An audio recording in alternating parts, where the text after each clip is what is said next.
All right, good morning, everyone. This is Daniel here, and I am back on here to do a tutorial series called Angular Simplified.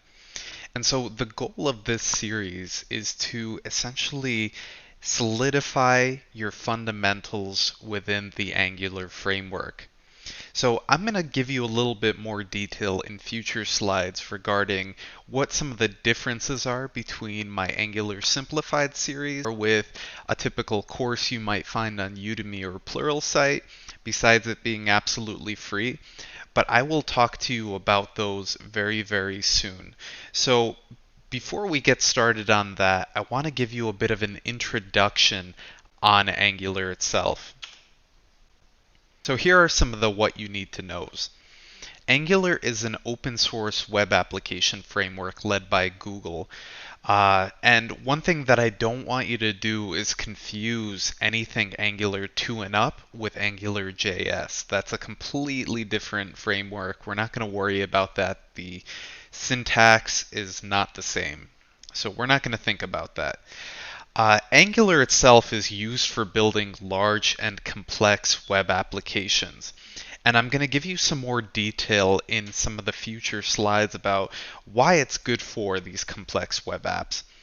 And the language of choice for Angular and the recommended language by Google is called TypeScript. And TypeScript is a Microsoft language. So I'll give you some more detail on that shortly. So one of the questions you might be asking yourself are, do I really need to learn another language? Well, my answer is no, you don't have to learn another language. TypeScript is essentially just a superset of JavaScript. So what do I mean by superset?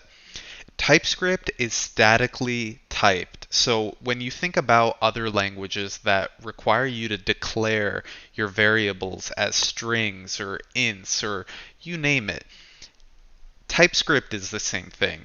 So for example, if you are in a TS file, TS is actually the file extension for an Angular project, for a TypeScript file, um, and you are trying to declare an array, you would typically name the array, and then you would put a colon afterwards and then put two brackets.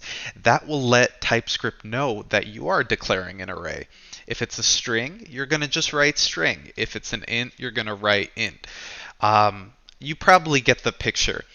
And also, Angular allows for classes and interface. So what does this lead to? This leads to very structured code and very easily maintainable code. Your code is going to be a lot safer, it's going to be a lot more solid, and the final product is just going to be better. And at the end of the day, it still compiles down to JavaScript, so you're not letting go of any of your JavaScript knowledge here. This is just to make your JavaScript a little bit safer because that functionality isn't baked into JavaScript. So one of the questions you might be asking yourself or your team might be asking is, why should I or we use Angular?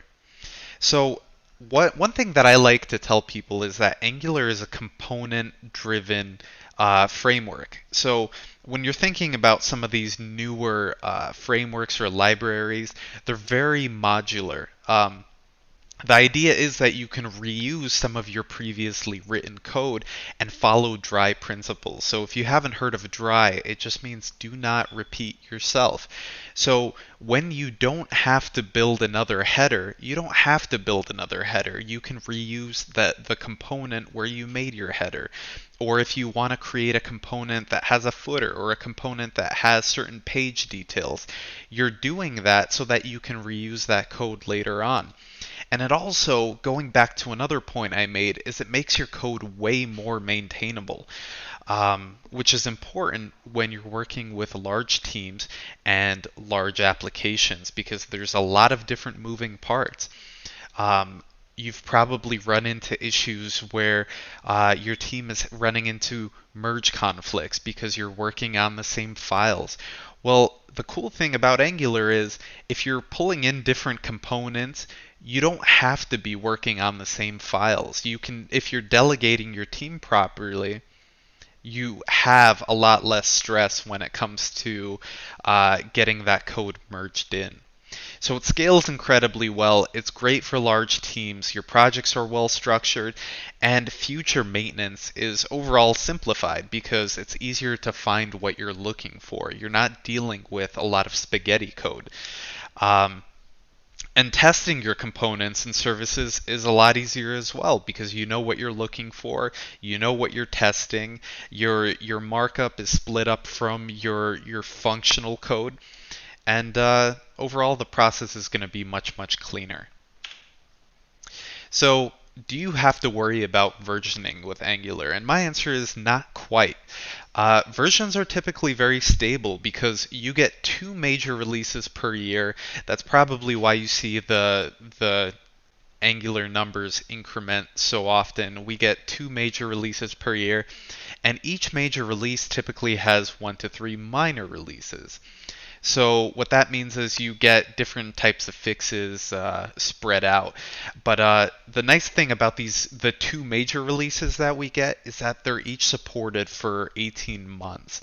So what that does is if you have a big application, you don't have to worry about upgrading it or getting the latest version immediately. You have some time, you know you're going to be safe, and it's not going to be deprecated anytime soon.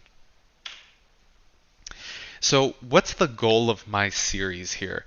There are tons of Angular courses out there, and the one major gap that I've observed as I've gone through these courses in the past when I was starting as an engineer is that you oftentimes go through projects very quickly and you're copying what the developer and instructor is doing.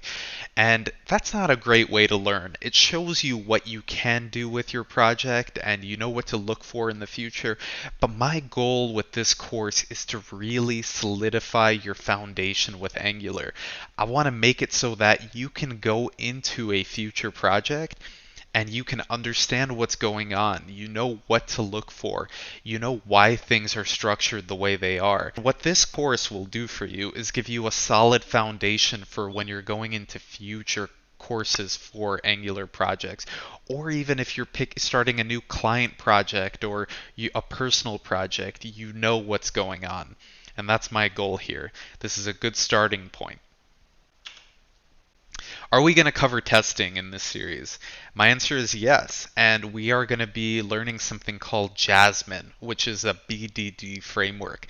And if you haven't heard of BDD before, it stands for Behavior Driven Development. You're testing your JavaScript and TypeScript code, and you're testing its behavior. You want to know that your functions are doing what you expect them to. You're providing good documentation by describing it so that you're letting the reader of your test know what that test is doing in the first place, and then you're actually testing that that function is delivering what you expect of it.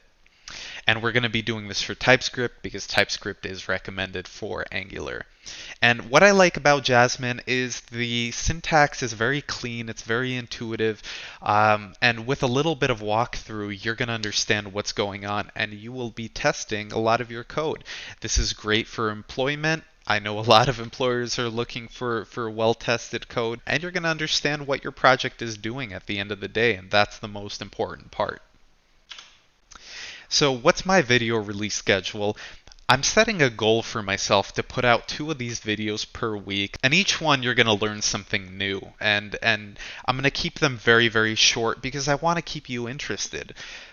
Sometimes you get into these courses where you're watching a 30-minute video and you're starting to drowse off and you're missing those key elements that you need to know. So my videos aren't going to be longer than 10 to 15 minutes and you're going to pick up something new from them. Also, if you have any questions or you go into an interview where you're asked something about Angular and you don't know the answer and you want a more in-depth description or explanation, just go ahead and leave that comment. You're going to help out a lot of people that way, and it will give me the chance to give you an answer as well. So some of my final thoughts are, of course, thank you for watching my video. My channel is pretty varied, so you're going to get vlogs here, you're going to get day in the life videos, you're going to get some of my thoughts on what it's like to be a professional software engineer. And then you're also going to get tutorials like these where we can get hands-on, get our hands dirty, write a little bit of code, and you're going to see how it works. So please subscribe for more free technical content. That's the goal of my YouTube channel, to give you as much free information as possible. Like this video, share it with others, and I will be talking to you all very, very soon. So have a great day and catch you next time.